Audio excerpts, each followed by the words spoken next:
t'inviter à nous partager le mot de ton choix. Le mot que j'ai choisi, c'est métalinguiste. Le mot amiroir. Signologie. Gastrorgasmie. L'improésie. Extamorphose. Métalinguiste. Aromagie. Signologie. Des efforts. Peux-tu nous lire la définition dans le livre ?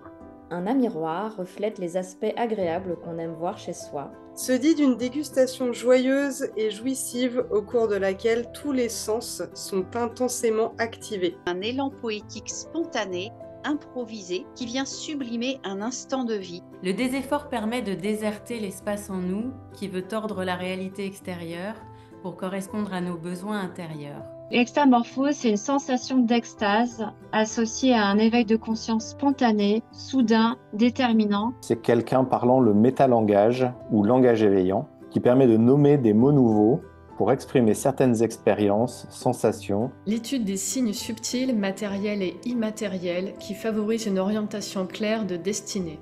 C'est une forme de lecture du sens caché, émergeant progressivement dans le quotidien. La capacité à sentir, humer l'extraordinaire et le merveilleux dans le banal et le quotidien. Le mot de ton choix, pour toi, en quoi il résonne dans ta vie ? Pourquoi ça m'inspire ce mot? Simplement pour le concept qui me semble très naturellement intuitif. Dès les premières définitions de ce livre, ça m'a réveillé beaucoup de joie et parfois même des éclats de rire, tellement c'était stimulant. Moi, c'est un mot forcément qui me parle. Quand tu plonges ta cuillère dans la mousse au chocolat, que tu la mets à la bouche et t'as ce moment où tu fermes les yeux, où tu fais « c'est bon ». Et là, c'est tout le corps, tous les sens activés. Donc on est pleinement dans cette gastrorgasmie. Alors pourquoi j'ai choisi ce mot-là? Parce que j'aimais bien sa composition impro, qui me fait penser bien évidemment à l'improvisation théâtrale, et puis également proésie, qui me faisait penser à la poésie.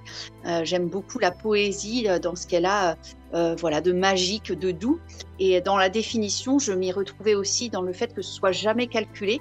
Ça me parle parce que ça fait écho à un événement que j'ai vécu. J'étais un jour dans un jardin en train de prier et au cours de cette prière, j'ai vécu un état de conscience modifié. En lisant la définition, j'ai souri parce que c'était pas en lisant l'ouvrage que je me suis dit que j'allais en devenir un, mais que j'en étais déjà un. Il y a un exemple plus particulier qui fait de moi un métalinguiste, c'est quand j'ai réfléchi autour du thème du silence. Je me suis amusé à inventer les mots qui ne permettent pas de parler du silence comme j'aimerais qu'on puisse en parler. À travers cette proposition justement de pouvoir identifier des mots comme ça inconnus et de pouvoir en déduire des définitions.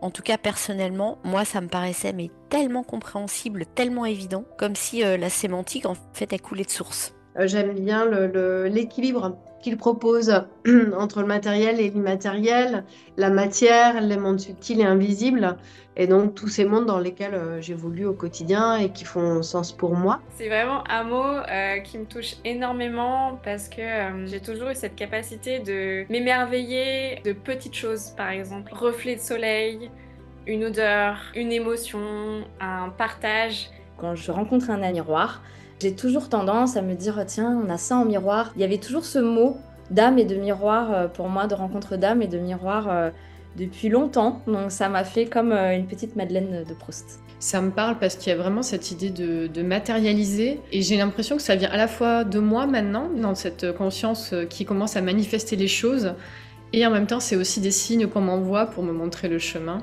Il n'y a pas si longtemps, j'ai trouvé un gant par terre, je me suis dit mais un gant, mais j'ai senti que je devais le prendre. Par exemple, des objets que je trouve sur ma route, je sens qu'il y en a certains que je dois prendre et d'autres pas. Il parle vraiment du travail, de tricoter et détricoter à la fois, et de trouver ce juste équilibre entre avoir une direction, avoir une volonté, et en même temps lâcher prise et laisser faire aussi, quoi. Toi, tout ce que tu as à faire, c'est de laisser faire. Ça vibrait en moi parce que souvent les gens me disent mais où est-ce que tu vas chercher ça, parce que il semblerait que j'ai un petit peu de répartie et j'aime beaucoup jouer avec les mots, donc improésie me définit plutôt bien. Je trouve que ce mot devrait être proposé à toute personne qui a une expérience un peu mystique, état de conscience modifié, qui a transformé profondément son être et son regard sur les choses.